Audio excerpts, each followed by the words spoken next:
Well, good morning and welcome to Get Real America. I'm Bill Edwards. Brittany Brown still has some time off. She'll be back with us day after tomorrow on Thursday. Happy Tuesday to you. Here it is. Oh, gosh, we're almost halfway through the month of November, and Thanksgiving is coming up in just a couple of weeks. So get ready for that. And of course, Christmas follows right behind that. A lot of people, of course, our retailers seem to think, and a lot of people think that Christmas season starts the day after Labor Day. So you go in the stores and you see a bunch of Christmas stuff all over the time, and you know that kind of dilutes the meaning of the holiday and everything else, and the excitement of the holiday. So I hope we can at some point to get back to some normalcy, just like they are in San Francisco. We're going to be talking about that. They've cleaned up the city, and guess why? We'll be talking about that this morning. Also, meet a lady named Mary Eisenhower. I know the name probably sounds familiar, at least the Eisenhower part. She said it opened a lot of doors. She's actually related distantly by marriage to our former president and the commander of our Allied forces in World War II, Dwight D. Eisenhower. It said, sure opened a lot of doors. But she was our guest speaker at Kiwanis last week at the downtown Kiwanis Club here in Savannah and talked about her years as a civilian in the military. It's an interesting thing, and she was there at the White House during the transition between when Donald Trump lost the election and the Biden people won the election. And she said that transition was certainly something interesting, and said you'd be nauseated at some of the things that the bureaucrats were doing there that think that that's their own little world, and they've never been out, probably had never been outside the Beltway. At least that mindset and groupthink that they have now is just pathetic. So we'll be hearing from her. Also, Rabbi Robert Haas of Temple Mikveh Israel will be back with us in the next segment to talk about the state of the Jewish community here in Savannah. We have a fantastic one. And we'll talk about some of the things that he is concerned about, and also some of the things that we are happy about. And in our third segment, we'll talk to Scott Rifen, good friend of mine, talk show host at WTKS in Savannah and WGIG in Brunswick, simulcast a morning show from down there. And just recently, you may remember there was a police shooting incident in which a police officer finally had to use lethal force on a motorist that he'd pulled over, who was doing over 100 miles an hour. And this motorist just happened to be a guy who had just spent 13 years in prison for something he did not do. Kind of interesting. And so perhaps he was worried about, having to go back to prison, and he was freaked out about that, but he was also maybe hopped up on something else as well. But he tries to kill the cop, there's no doubt about it. And this story has sort of gone away from the media, kind of like a old Rita Rudner routine, of Rosanna Dana, after she goes on one of these rants and they tell her she's way off base, and then she says, oh, never mind. So we'll hear from Scott in the third segment. Still saluting veterans, as this past Saturday was Veterans Day, but here at Get Real America, every day is Veterans Day. Going to meet a great vet, combat Army vet, and we'll be talking with him about what Veterans Day means to him, and also tell you about another great book by Bob Drury and Tom Clavin called The Last Hill, one of those I highly recommend to you. Another one of these stories we're finding out about World War II that we just didn't know, and they'll continue to come out, and I'm sure there'll some we will never hear about. So there's that. Meanwhile, cleaning up in San Francisco. Governor Gavin Newsom, who did such a great job in San Francisco that they elected him to do the same thing for the whole state of California. They were so impressed with what he did there. Place has turned into a hellhole swamp, no doubt about it, but they're cleaning it up now. And are they doing it for the residents? Are they doing it for the public? Are they worried? Did the Chamber of Commerce worry because the tourism was dropping like a safe and free fall? No, because we have a communist coming to town to go with the other communists as well. And here's the story. I know folks say, oh, they're just cleaning up this place because all those fancy leaders are coming into town. That's true, because it's true. But it's also true, for months and months and months prior to APEC, we've been having different conversations. A much-needed effort to clean up San Francisco, coming with a dash of skepticism because it's picking up steam just ahead of the big Asia-Pacific Economic Summit there this week. This city has long been struggling with high crime, spreading homelessness, and public drug use. Dave Rubin is a former California resident and the host of the Rubin Report. Dave, good morning. Good morning. Former California resident. That is the key to this whole conversation, like about a million others in the last 3 years. Indeed, we'll get to it. All right, so let's start with a taxpayer on the timing of this cleanup. What about the people who are here year round, and like local, hardworking, working class Bay Area folks? Can you blame the taxpayer for feeling that way, Dave? No, not at all. You can blame one guy. His name is Gavin Newsom. He was once the mayor of San Francisco, largely destroyed that city.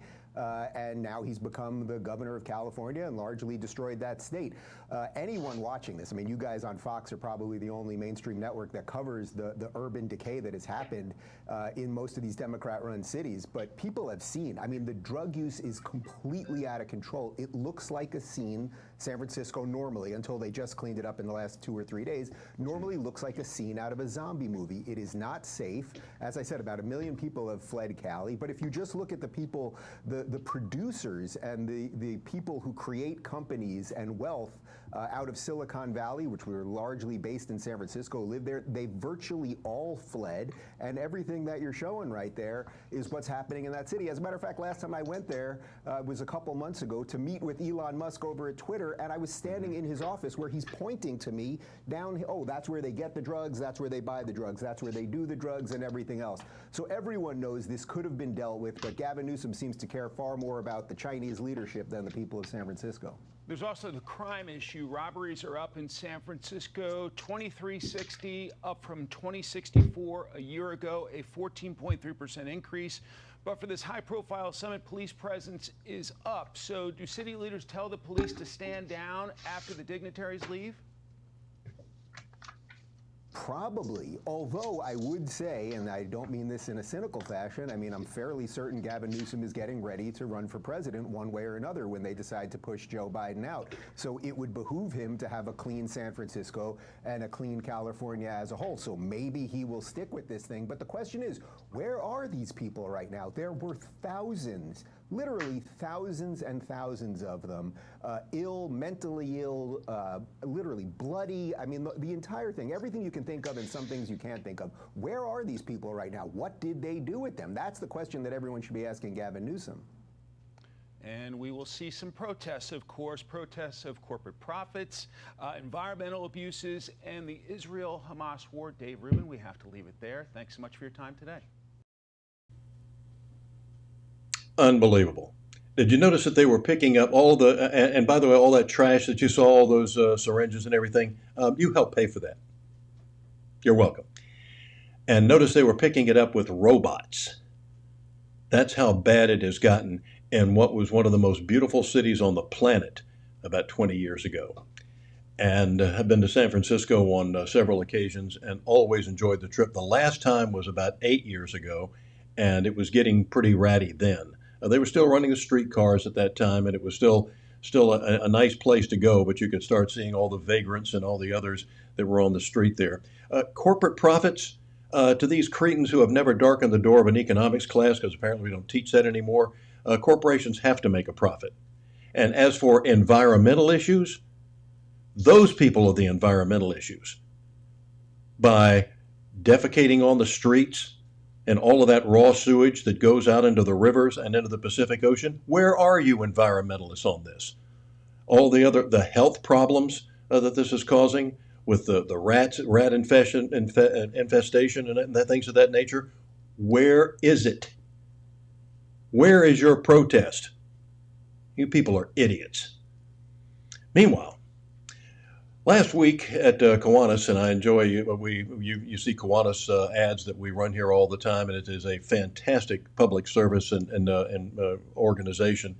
And I invite you to come to any of our meetings. We meet 12:30 every Tuesday at the Pirates House for 1 hour, and we hear some interesting speakers. One of the most interesting recently we had was Mary Eisenhower last week. As I was telling you, she's not related to the former president and Allied commander, but she is by marriage to a degree.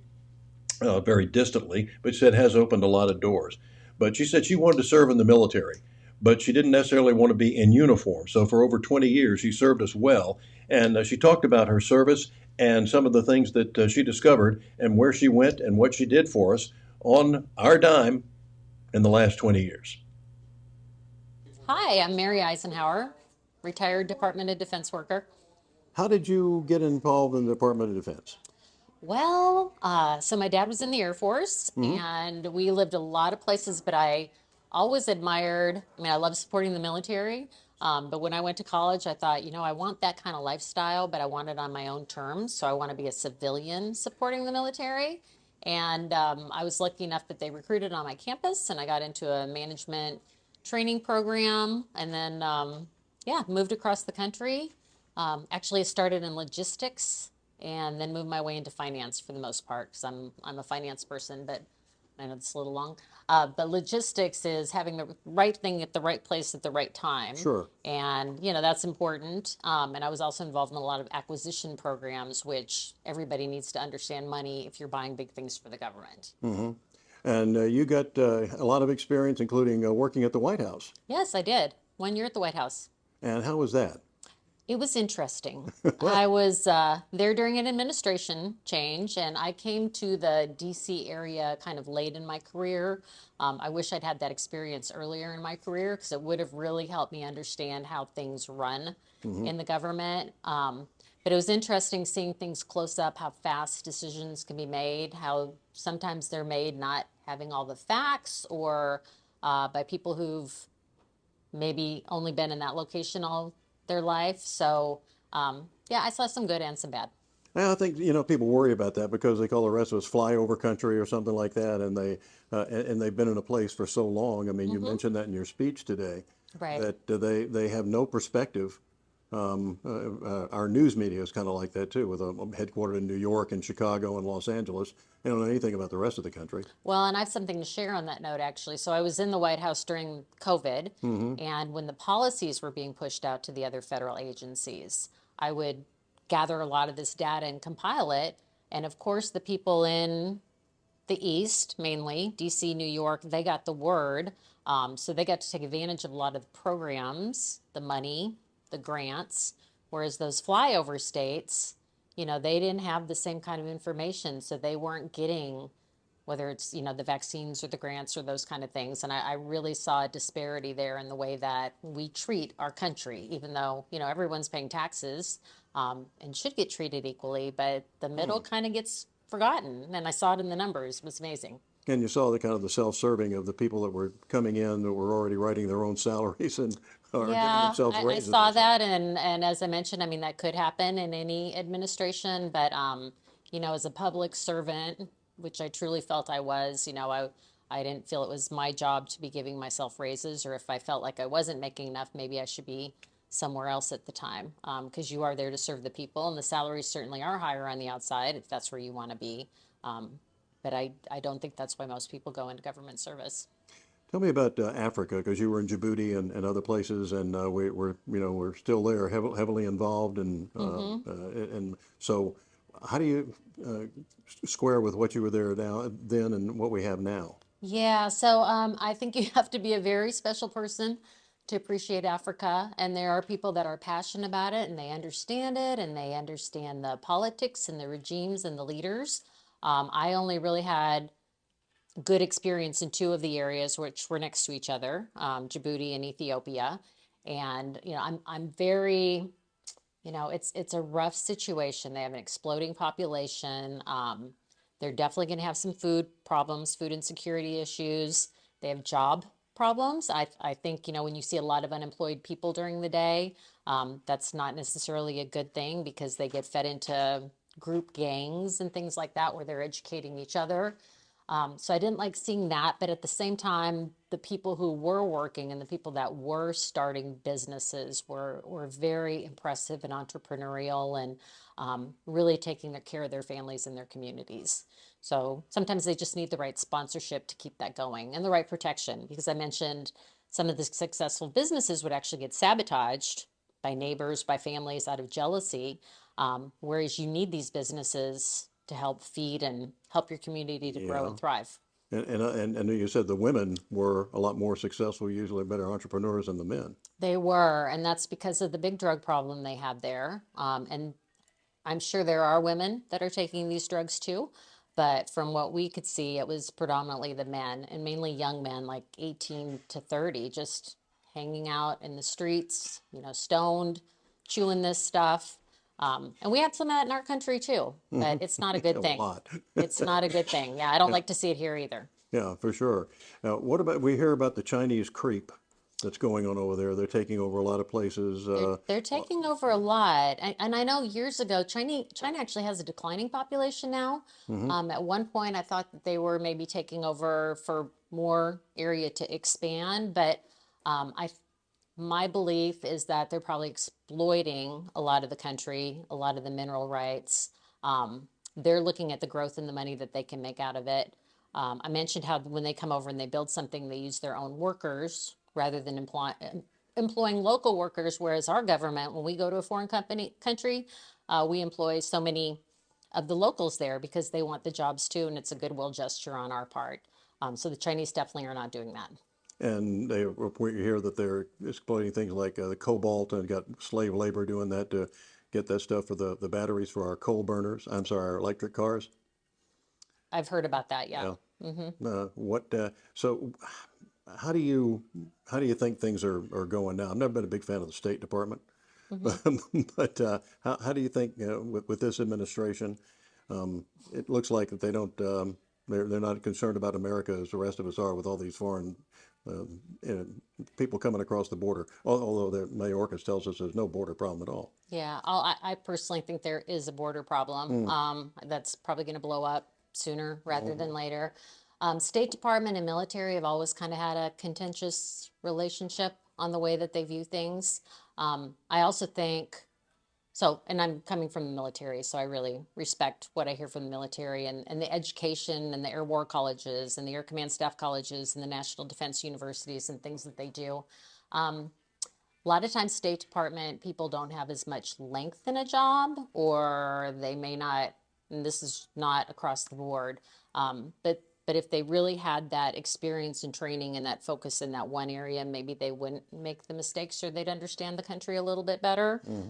But a military and State Department relationship is definitely necessary. What do you think as far as our situation now? We got things going on. We don't have people consider this president weak, and you see the Chinese maybe sharpening their claws for Taiwan. We've got the Ukraine situation going on. The border. It seems like it's a three-pronged war here. Yeah, I think it's pretty scary. I know. So I was in class during the previous administration at my National Defense University class, and I had a general from Abu Dhabi, also from Poland, Switzerland, some colonels, and international officers in the class. And even though they didn't like the policies of the last administration, they were laughing between each other because they knew it was right.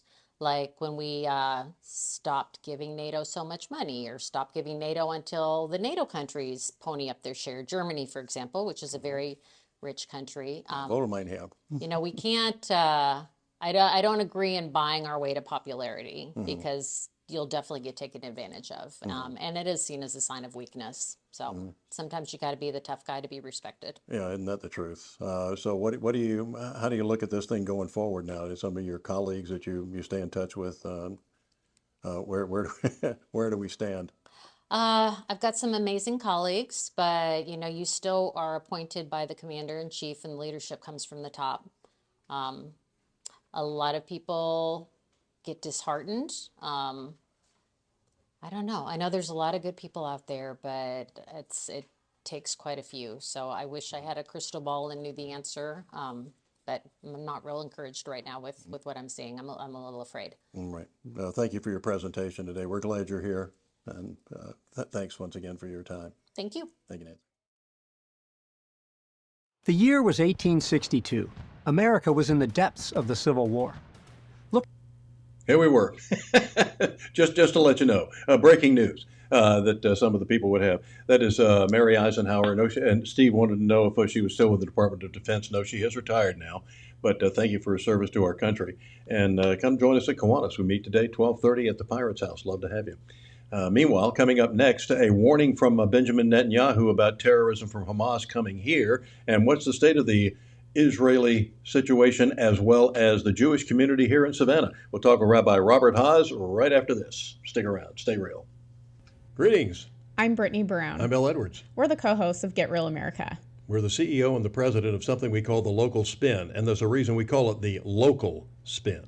We want to cover stories that really impact your life at the local level.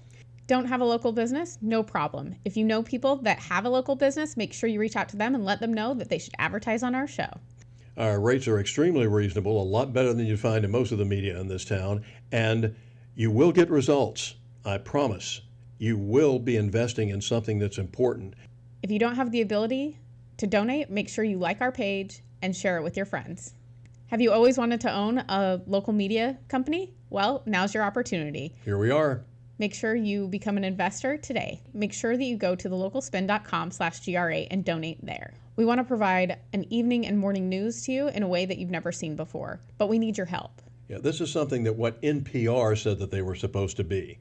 NPR gets something in the range of $450 million of your tax money every year to slant the news the way they want to and to not cover stories that they need to be covering. You need local media. Make sure to check us out and donate today.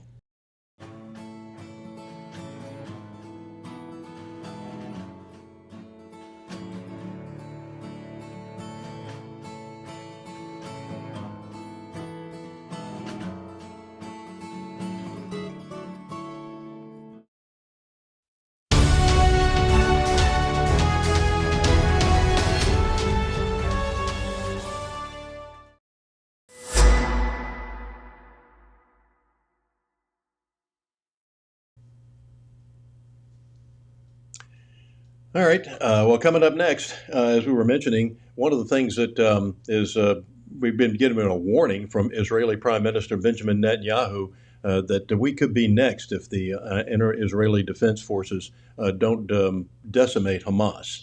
That he mentioned that on Hannity last night. Had a chance to talk with Rabbi Robert Haas last week about the state of the Jewish community here in Savannah as they were getting ready for their Jewish food festival that was this past Sunday that was a smashing success. Rabbi Robert Haas of Temple Mikveh Israel, and tell me what the atmosphere is like these days with everything that's going on in the Middle East and all these demonstrations we're seeing worldwide. This has got to be a well-organized, well-funded movement.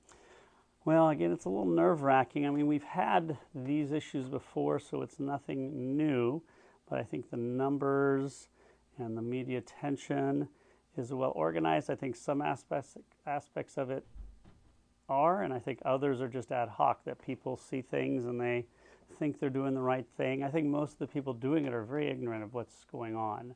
They see it on TikTok or they see something on the news and they think Israel is some sort of apartheid country, but in fact they couldn't even point out where Israel was. They have no idea. So you hear things like from the river to the sea, which is one of those popular things coming out. You see people just nonchalantly saying this, not realizing what that means is, let's kill 8.5 million people. That's what it means. Or that Israel needs to leave Gaza, but they haven't been in Gaza in 18 years. They protect the borders to try and keep weapons out, and unfortunately they didn't do as good of a job as they could. A lot of international press, they try to keep the cement out, and everybody's like, you can't keep cement out, they need to build houses. But we know what the cement actually goes for. I mean, they've got miles of tunnels underneath. Sure, they can build schools and hospitals. Yeah, that would be a lot nicer if they did that. And they also build the tunnels right under the schools and right under. So it's a very difficult time. We're a lot of nervous people, but also we don't want it to keep us from doing our thing. Like we have our food festival this Sunday, and people are like, "Are we going to still have it?" Of course, we're going to have it. I mean, unless there's, there's always reasonable threats. I am not going on vacation to Syria. That's a reasonable threat. That would be careless. But me going to a food festival in America, come on, of course we're going to do that. So I think there's a lot of pride in the stance of Israel. I think there's a lot of worry. What's really ironic, and we're very connected. It's a very small Jewish population, and basically 45% or 40% of the Jewish population is in America, 50% lives in Israel. So 90% live in these two countries. So whenever you talk to Israelis, what is the first thing you think Israelis ask? How are you doing? How are you guys in America? Because they're worried about us. Yeah. Because they see the news, because they're like, you know, we can control this. I mean, it's bad, but we have a military that can go do these things, whereas these things aren't happening in America, and that's a lot more difficult. So it is very difficult, but we're trying to tell people, you know, you just got to speak out. A lot of colleges are doing what they should do, the administrations. They do not get the press. But then you got a lot of colleges that they have allowed this to happen for a long time, and now they're getting a lot of pushback, as they should. So, and I think a lot of the students are just doing this out of ignorance. They're trying to, you know, they're trying to do what they think is best, but they just have such misinformation. It's incredible, the things that come out of them. I know how many times I've heard that Netanyahu should be go to the international court. You hear that all the time. Well, you can only go to the international court if your country is a part of it. Mm-hmm. You know, the country itself has to say we're part of the international court. America's not part of it. Russia. The international court is for places like Syria or Serbia, when the government falls and they have no government there to try war criminals. That's what the international court. The international court is not for everybody. Mm-hmm. But now the international court's trying to get, you know, Israelis, which is of course illegal because Israel's not part. So it's that kind of misinformation that is problematic, I think. And I think the violence is getting to be a little nerve-wracking. We haven't seen wholesale, thank goodness, but there was a lot of issues before this, but not just against Jews, but against other minorities as well. Well, Rabbi Haas, do you think, I think the public education system is abysmal these days, and the lack of education that these kids don't know about, even in World War II, after the Holocaust. When General Eisenhower went into these camps, he looked at his photographer and said, take pictures of this, because nobody's going to believe it.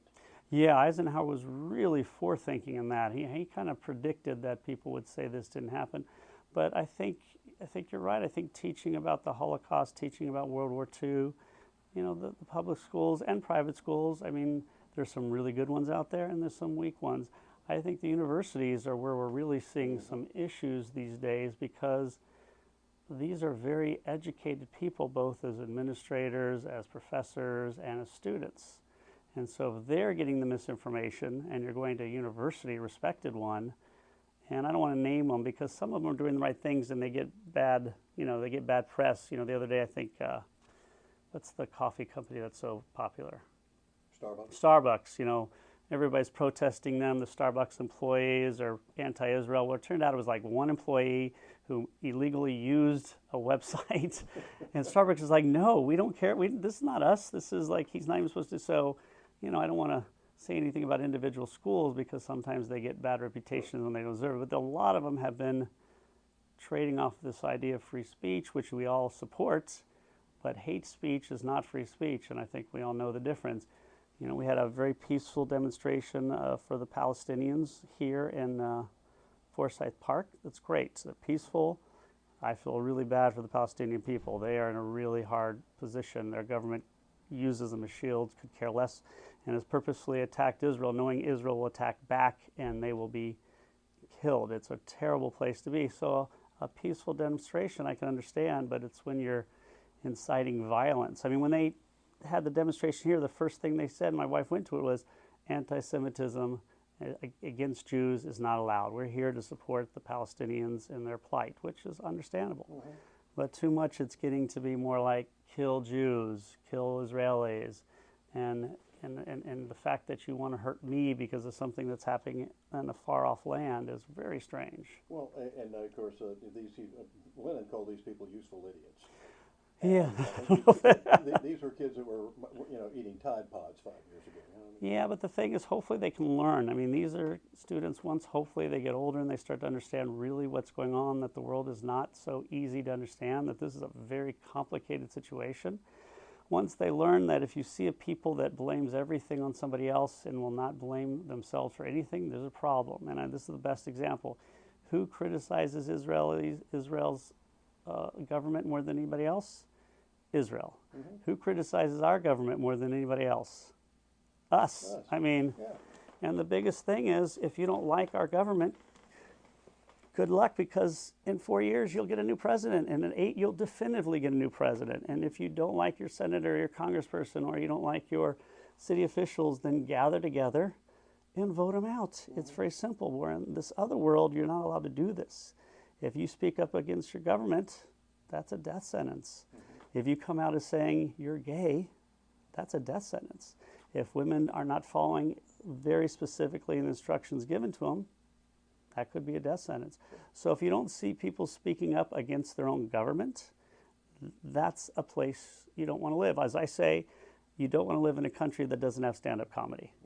Because stand-up comedy is about making fun of everybody, whether you like it or not. Maybe you don't like it because they're making fun of your president or your politician, but you like it when they make fun of the other one. But the fact is, if a stand-up comedian comes in here and starts making fun of the President of the United States, and we're diehard supporters, we may not like it, but we're not going to put that comedian in jail. We're not going to kill that comedian.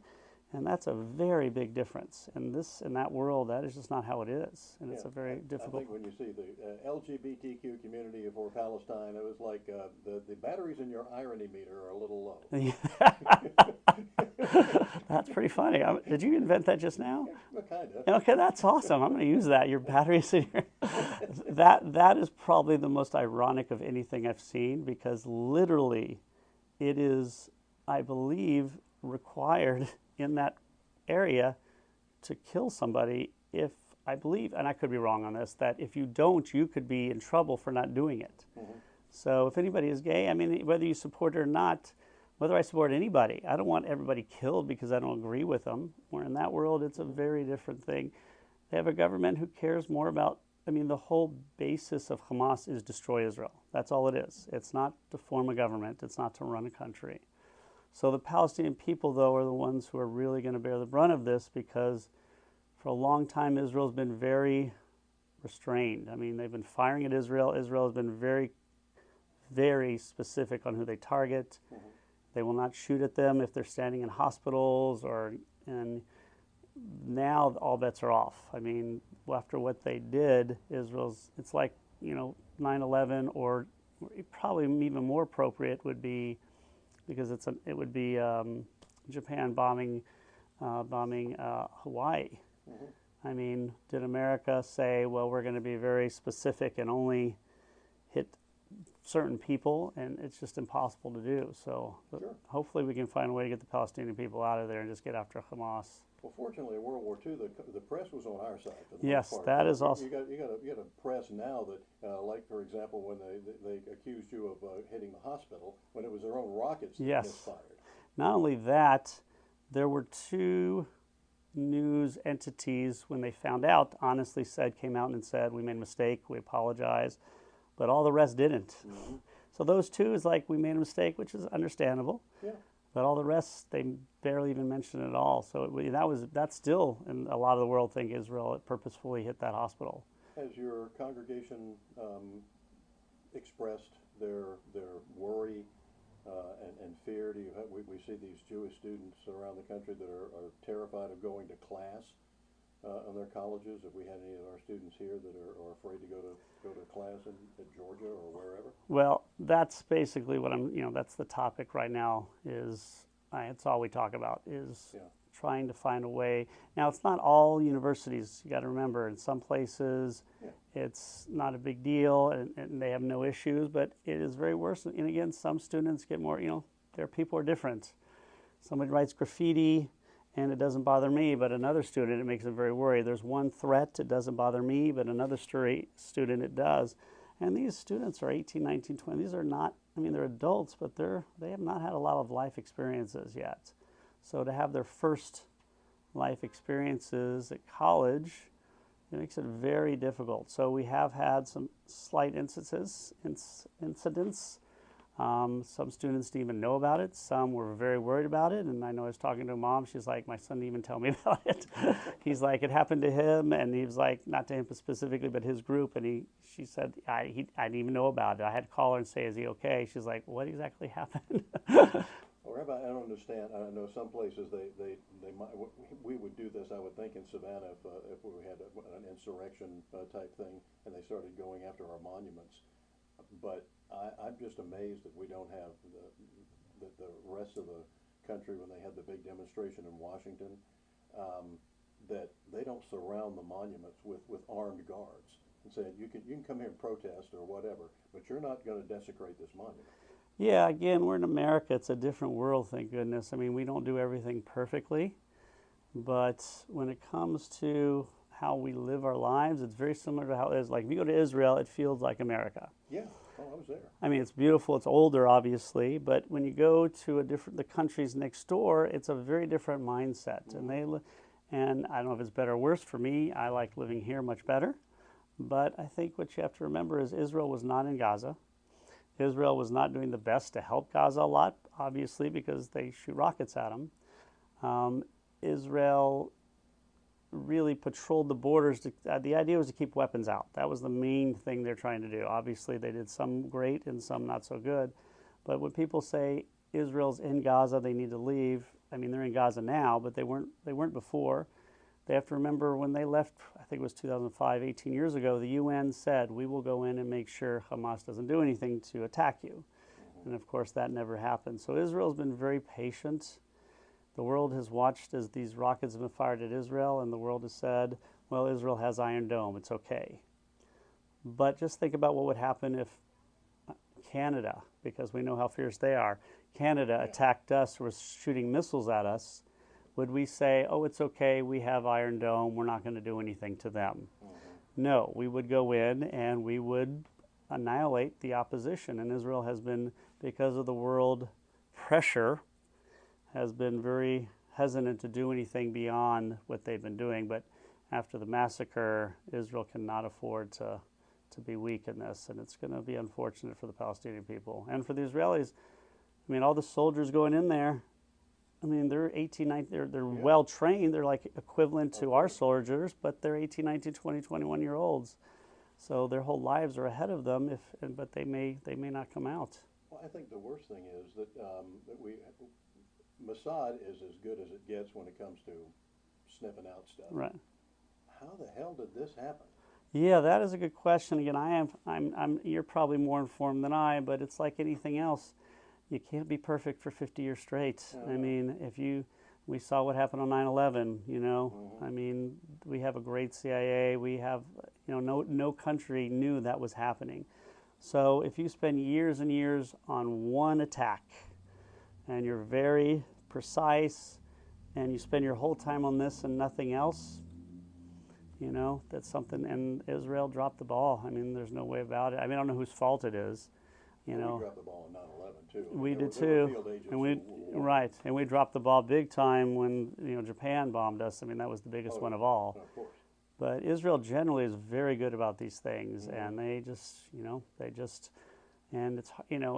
it's not going to be. It's not like there's one person who was like not paying attention to the phone calls. It was an overall, I'm sure. But again, those issues are going to be taken care of later. What's good about Israel is everybody's on board. I mean, after what happened, and I think people, Israel's a little different when it comes to this. So it doesn't. If the previous prime minister had been Prime Minister Naftali Bennett, the exact same thing would be going on now.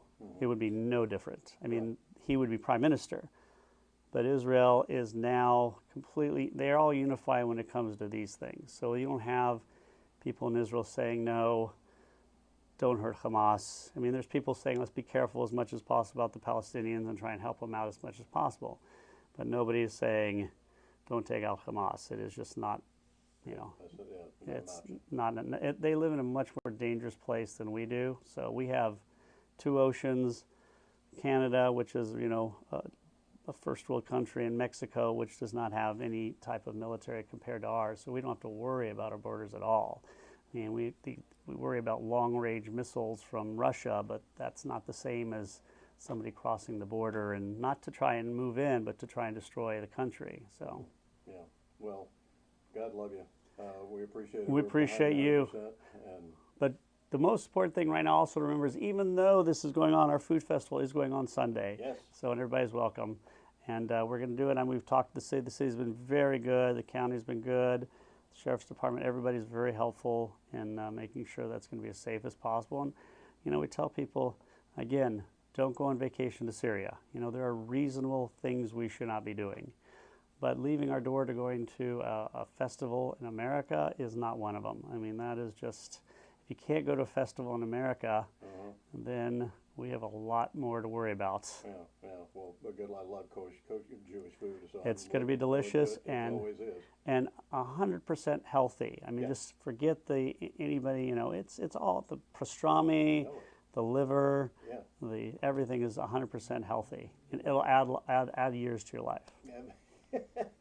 Spiritually, how about that? And just what does Veterans Day mean to you? Veterans Day, of course, is and again, this was ironic because it was almost an accident we put it up this year. It's usually the last week of. Rabbi Robert Hazen, by the way, we recorded that on last Friday, so that festival went on over the weekend, but and it went off very successfully. The food was great as usual. Coming up next, you know, the media has one of their powers is the power to ignore. But there's a reason they're ignoring this story of a fatal police shooting down in Brunswick. Talk show host Scott Rifen is on deck. Stick around. We'll find out why. Get real.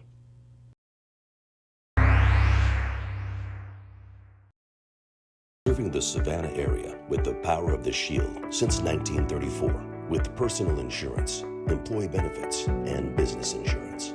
With integrity, security, and trust. For more information, go to thepoweroftheshield.com. I want to work for a woke company, like super woke. When I grow up, I want to be hired based on what I look like rather than my skills. I want to be judged by my political beliefs. I want to get promoted based on my chromosomes. When I grow up, I want to be offended by my coworkers and walk around the office on eggshells and have my words policed by HR. Words like grandfather, peanut gallery, long time no see, no can do. When I grow up, I want to be obsessed with emotional safety and do workplace sensitivity training all day long. When I grow up, I want to climb the corporate ladder. Just by following the crowd. I want to be a conformist. I want to weaponize my pronouns. What are pronouns? It's time to grow up and get back to work. Introducing the #1 woke-free job board in America, redballoon.work.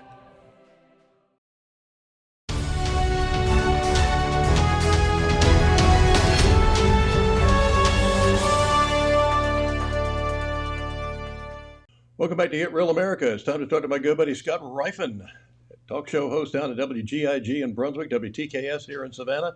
And Scott, great to have you. Good morning. It's good to be here. It's good to see you, Bill. My pleasure. Listen, it's amazing how Brunswick has managed to stay in the news over racial issues over the last few years.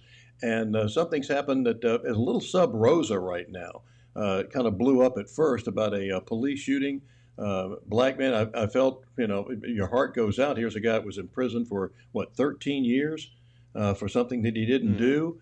Gets pulled over for erratic driving or speeding, and then it looks to me like he tried to kill the cop or at least injure him badly and get out of there. Well, that's what I would expect you as a white man would suspect and say. I mean, there are many different ways you can interpret grabbing a guy by the neck and trying to push his head backwards as if he were a Pez dispenser. And there's lots of different interpretations of that, but sure, you can go there. No, it's funny because Benjamin Crump has been here so often that people just see him around now. Yeah, I think he's a resident. Comes down. So, yeah, there was a couple of weeks ago. He was out at the pier fishing. He catches. I mean, he's just throwing out there, catching. Every time he throws it backwards, pulls one in, throws it another one. Guy's like, "What do you use it for bait?" And he goes, "Race." Well, this has been strangely silent, though, Scott. There must be something else going on behind the scenes that we don't know about, because this story went away quickly. I think what's going on is that this gentleman, Leonard Allen Cure, has a criminal record that stretches beyond the lengths of my console here. Mm-hmm. Yes. And it's funny because I think the media also, they jumped to conclusions on this one, as they never do. They usually don't have pre-written narratives that they just jump right into the second they can fit something into that template.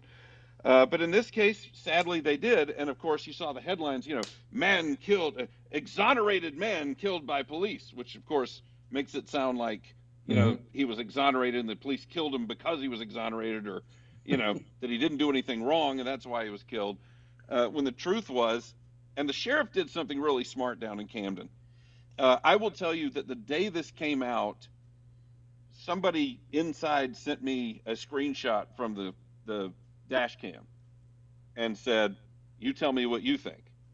And I went, "Oh my goodness, he's trying to rip his head off."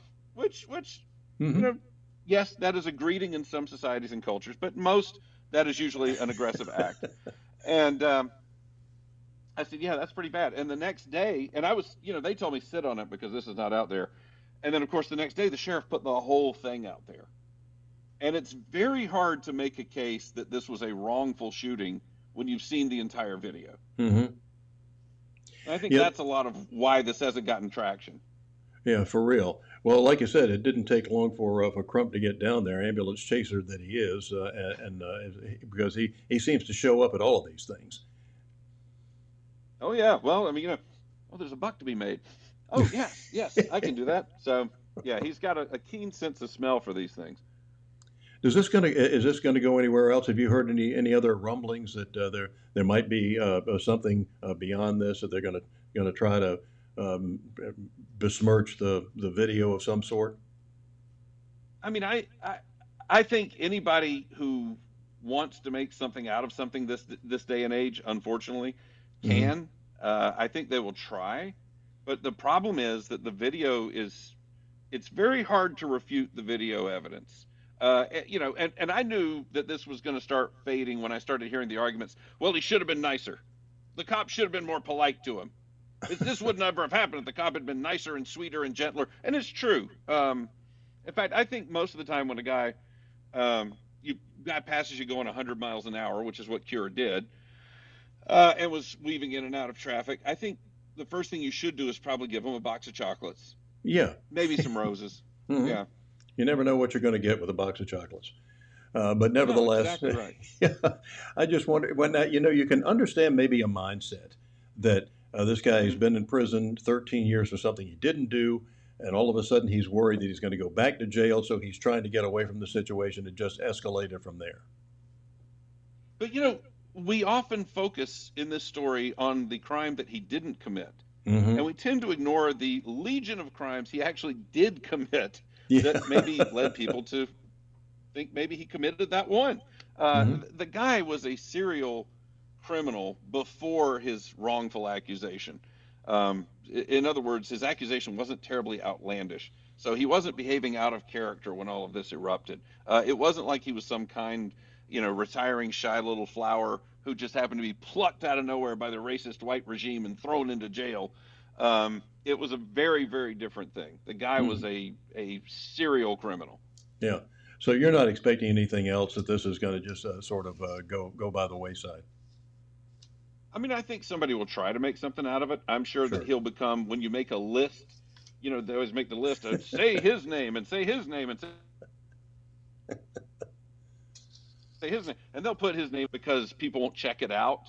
But as far as it becoming a gigantic trial and a hearing and all that, I find it hard to believe that people with, look, yes, there are people with absolutely no shame, but even then, it still strikes me that it would be very difficult for them to make something out of this. All right. Well, we'll stay in touch, and if anything develops or anything else happening down there, so we got because you're growing like a weed, just like we are. Port is booming, so we'll be in touch. Absolutely. Thanks, Phil. Thanks, sir.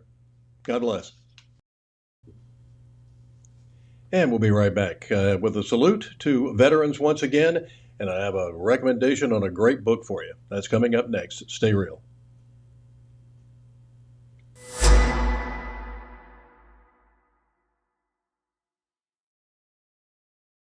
Serving the Savannah area with the power of the Shield since 1934, with personal insurance, employee benefits, and business insurance. With integrity, security, and trust. For more information, go to thepoweroftheshield.com.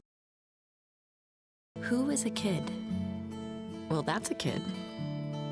and another. Look, a gaggle of them. Or is it a herd? Litter? Pride. But what about her? Tell her she's not a kid. Or him. So how do we tell who is a kid? Height? Age, maybe. But some of us have to grow up faster than others. A kid. A kid. A kid wants to make the world better. And one day, he just might. Is a kid fearless? Vulnerable? Strong? Nervous? Yes. Yes. Yes. Yes. Kiwanis is 600,000 kids at heart doing all the little and big things it takes to help children around the world. Because kids need Kiwanis. All of them.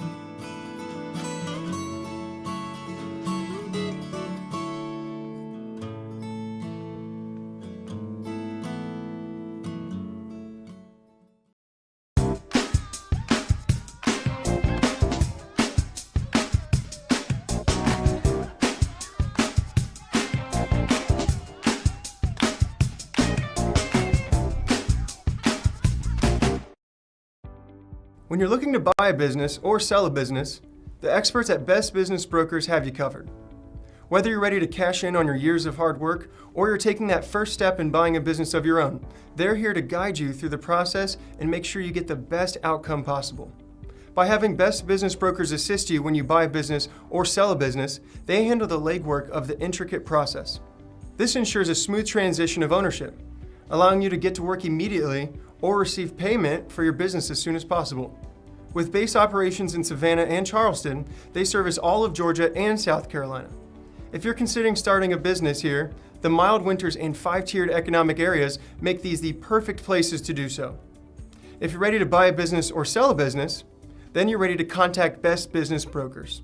Visit their website at b3brokers.com or call at 912-349-0940.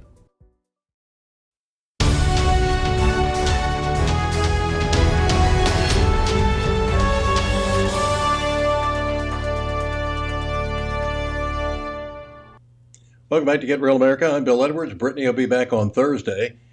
And this past Saturday was Veterans Day. Every day here is Veterans Day. One of the gentlemen that I go to Band of Brothers with on Friday mornings at First Baptist Church in Garden City is a retired Sergeant First Class who served us honorably in the Army, and asked him what Veterans Day actually means to him. Drew me to my Army. Well, actually, my family.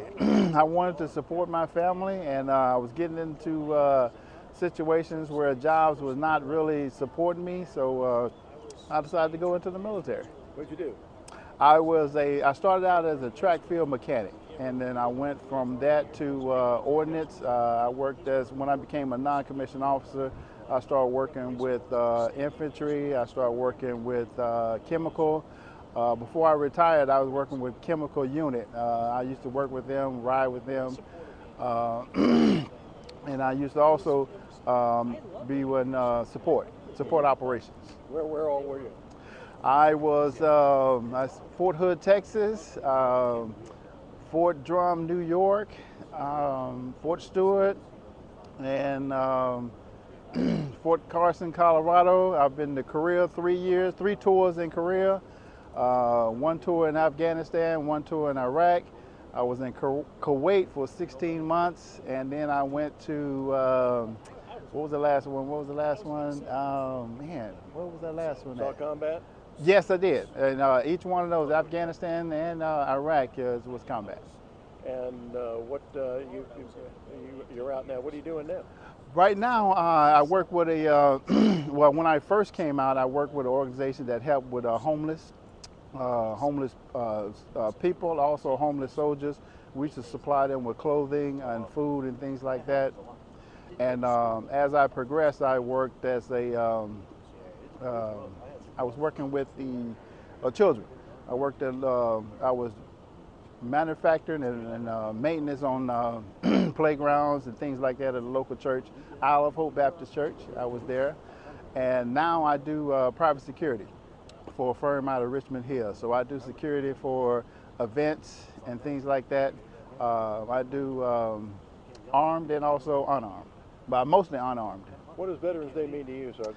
Veterans Day means to me is giving back, especially for those that paved the way for me, for those Vietnam vets, World War II vets, everything, all those that were before me, they paved the way for what I do now, and I appreciate all of them.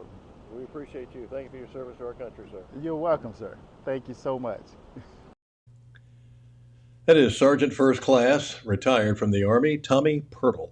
And a fine, fine gentleman, served us honorably, been in a combat zone, and my undying admiration to those of you, even though I served, believe me, my service was not anything that's going to set the world on fire. I got one award, that was the National Defense Medal, and you get that for showing up. But you're welcome. But I have never had the experience of having the gut-wrenching terror of having bullets whiz by my head and wonder if I'm gonna see the sunset tonight or the sunrise tomorrow. So all of you who have been in combat, those of you who have served, and especially for those of you who have lost family members, my undying admiration and support. One of the things that I always like to do is read some of these novels about World War II, and there's a writing duo of Bob Drury and Tom Clavin, both of whom were here for the Savannah Book Festival this year. It was Tom's second trip. He came here about 10 years before, and I had been personally responsible for getting him here the first time because I had read several of his books, including Halsey's Typhoon, and one of them, he just thanked me profusely. He said he'd never been, he was so impressed with how nice people were. Took him to Savannah Christian School, where he addressed some students there, and they had lots of great questions for him, and he did a great job. But he and Bob write these great stories about World War II, and they uncover these. And we keep uncovering these great stories, and one of them that you'd be, especially those of you with the 1st Ranger Battalion here and Hunter Army Airfield, the home of the 1st Rangers. This is a story this is their latest book called The Last Hill. They were here autographing, among others, when they were here back in February. Incredible story. We keep finding out about these things, and it's about a 2nd Ranger Battalion called Rutter's Rangers in World War II. And I read from the inside flap from this about this, that Bob Drury and Tom Clavin's The Last Hill is an incredible untold story. Once again, we're finding out these stories all the time, and the research they do on these things, and of course a lot of stuff you couldn't have written maybe 10 or 15 years ago because maybe some of the items were still classified, but now that they have been declassified. But it says it tells the story of heroism and courage in World War II, and boy, we had a lot of that. But they were known, as they said, as Rutter's Rangers, the most elite and experienced attack unit in the United States Army. It was December of 1944 where Lieutenant Colonel James Rutter, 2nd Battalion Rangers and Battalion, would form the spearhead into Germany. Remember that most of the war had been fought outside of Germany, and Hitler and his Confederates and lieutenants were trying to do everything they could to keep the Allies from coming into Germany, and this was indeed the last hill. Said in the process, Rutter was given 2 objectives: take Hill 400 and hold the hill by any means possible, and said to the last man if necessary. The battle-hardened battalion had no idea that several Wehrmacht regiments who greatly outnumbered the Rangers had been given the exact same orders. The clash of the two determined forces was one of the bloodiest and most costly encounters of World War II. And we're just finding out about this. And when you read any of Bob Drury and Tom Clavin's novels, it's like you're watching a movie. They are so descriptive. The language is so colorful. Sometimes I even have to go head to the dictionary a few times to improve my vocabulary. But I said Castle Hill, the imposing 1,322-foot mini mountain, and the American Rangers, simply called Hill 400, was the gateway to the desperate Nazi Germany. Said several entire American divisions had already been repulsed at the last hills, defending as it was unknown to the Allies. The height was the key to Adolf Hitler's last-minute plans for a massive counterattack to smash through the American lines. that will become known as the Battle of the Bulge. Another good movie and a good book for you to read as well. So thus the stalemate surrounding Hill 400. Commander General Dwight D. Eisenhower said there was only one solution: call in Rudder's Rangers, and of the 130 special operations and operators who stormed, captured, and held the hill on that December day in 1944, only 16 remained to stagger back down the frozen slopes. So the last hill is replete with unforgettable action and characters, a rich and detailed saga of what the survivors of the 2nd Battalion, Ranger Battalion, would remember as, quote, our longest day. The Last Hill. I highly recommend it, or any of the other books by Tom Clavin and Bob Drury. Great guys, wonderful authors, wonderful research, and a great read. That's going to wrap it up for us today. We'll be back for the Wednesday edition. Hump Day on the way. So stick around, and also anything you can do to help us out. You know, we can't do this for free, unfortunately. The people who we do our studio requires us to pay for that. We have to pay for all this internet stuff. We have to pay for the cameras and the electricity and the light. You know, also all the other good stuff that makes us the top podcast in the world. So help us out if you can. Make a donation or become a sponsor. We're a lot cheaper than the other television stations, and we also will be telling you the truth. So if you want conservative television and news in this town, give us some support. Everybody talks about how they want it. Put your money where your mouth is, please. We need your help. We can't do this for free. That wraps it up for us. See you tomorrow. God bless. Stay real.